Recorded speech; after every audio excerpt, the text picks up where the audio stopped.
Buenas tardes, profesora. Mi nombre es Mónica González y el día de hoy te vamos a presentar junto con mi compañero Dylan Gómez la literatura universal y el cine universal. Iniciamos con el romanticismo, este surgió en el siglo XIX gracias a las ideas liberales que tenían los franceses que llegaban aquí a Colombia.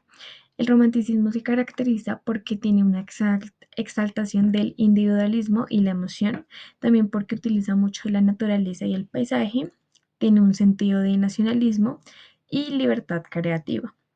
Algunos de los autores más conocidos del romanticismo fueron Jorge Isaac con su novela María de 1867, Rafael Pombo, conocido principalmente por su poesía infantiluito de texto, y José Eusebio Caro, que fue un poeta y político.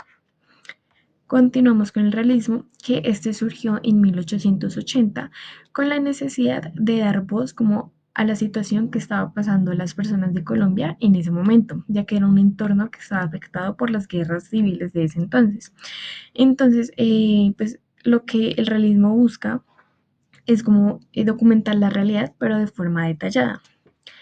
También abarcar temas sociales y políticos y es un estilo muy objetivo porque muestra las problemáticas de ese entonces, pero buscando visualizarlos y cambiarlos, como dejar como una enseñanza y como concientizar a las personas de lo que está pensando en ese momento.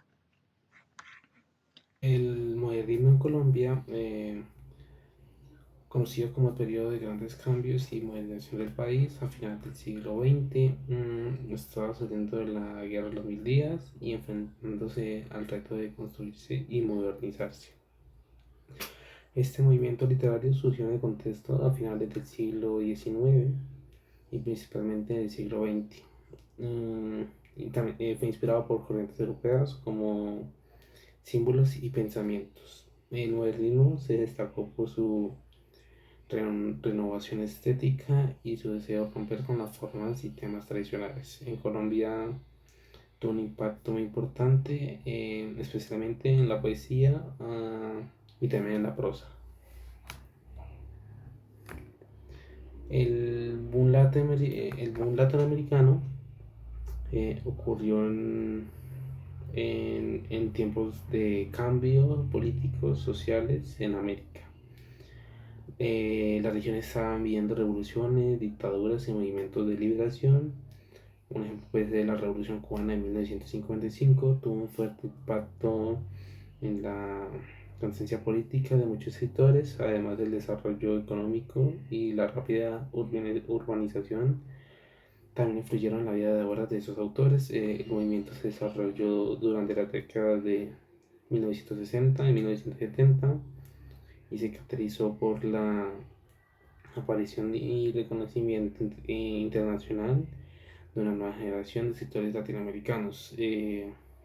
Estos autores transformaron la literatura de la región con obras innovadoras tanto en estilo como en el contenido. Lograron como combinar realismo, fantasía y como la exploración de la identidad cultural, la política y social en América Latina. El vanguardismo también fue tiempos de transformaciones sociales, políticas y tecnológicas, la industrialización, la urbanización y la influencia de las vanguardias europeas. Gracias a la migración de la comunicación, crearon ambientes de la intensa actividad cultural. Además, el país estaba enfrentando los estados de la Primera Guerra Mundial y la Gran Depresión. Los movimientos literarios y artísticos se desarrollaron principalmente durante las primeras décadas del siglo XX y se caracterizó por romper con formas normales y tradicionales, buscando nuevas formas de expresión que reflejan los cambios rápidos de la sociedad. Los vanguardistas colombianos se inspiraron en movimientos europeos como el futurismo, el surrealismo, el dadaísmo y el cubismo, pero trataron de incorporar elementos de la realidad y la cultura local. Historia del cine universal. Bueno, el cine comenzó en 1895 con los hermanos Lumière en Francia. Al principio las películas eran cortas y mudas. En 1927 el cine sonoro revolucionó la industria con el cantaje de jazz. Hollywood se consolidó en las décadas de 1930 y 1940, produciendo clásicos como Lo que el viento se llevó. Después de la Segunda Guerra Mundial surgieron movimientos como el neorrealismo italiano y la Nouvelle Vague francesa.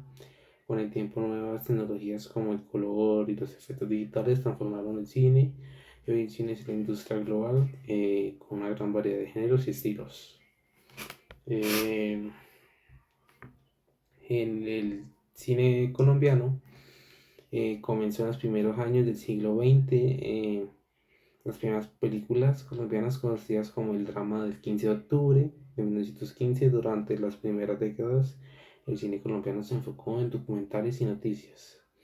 En las décadas de 1990 a 1970, el cine colombiano empezó a ganar como entidad propia que refleja la realidad social y política del país.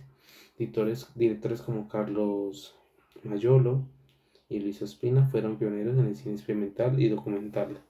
En los años 90, el cine colombiano vivió un renacimiento de películas como La Estrategia del Caracol, 1993, de Sergio Cabrera, que obtuvo reconocimiento internacional. La ley del cine de 2023 impuso aún más la producción cinematográfica en el país, ofreciendo incentivos y apoyos a los cineastas. Y en la última década el cine colombiano ha seguido creciendo en la calidad, en el reconocimiento, con películas como El abrazo de la serpiente 2015 de Ciro Guerra, que fue nominada al Oscar. El cine colombiano es una mezcla de géneros y estilos que reflejan la diversidad cultural del país. Continuando con las películas representativas como más importantes de la historia del cine colombiano, iniciamos con La Langosta Azul de 1954 y La Tragedia del Silencio de 1924, que estas dos películas representaban como la vida cotidiana de las personas y de los sucesos más importantes de Colombia en ese entonces. Luego surgió el cine sonoro y Allá en el Trapiche de 1945 fue la primera película sonora en Colombia, que también se hablaba habla como de temas de la vida cotidiana de las personas, de los conflictos, etcétera. Luego el cine colombiano pasó como por una crisis porque pues no tenían apoyo del Estado y también porque había mucha competencia del cine extranjero. Sin embargo, lograron como salir de eso y se fueron como por un cine un poco más experimental, como podemos ver en la película de Agarrando Pueblo de 1977. Bueno, a partir de bueno, el- luego el cine colombiano empezó a tener mucho más reconocimiento y bueno, surgió la película La Vendedora de Rosas de 1998, que fue una película muy importante por los temas en los que se basaba, también porque era como una forma nueva de cine, por decirlo así. Luego surgió El Abrazo de la Serpiente en el 2015 y Pájaros de Verano del 2018 y Monos del 2019 fueron como las dos últimas películas más importantes, aunque Monos no es una producción totalmente colombiana, sino una coproducción colombiana. Estas dos últimas producciones tuvieron como un impacto muy importante a nivel tanto nacional como internacional, y esto categorizó a Colombia como uno de los países más importantes en el mundo del cine.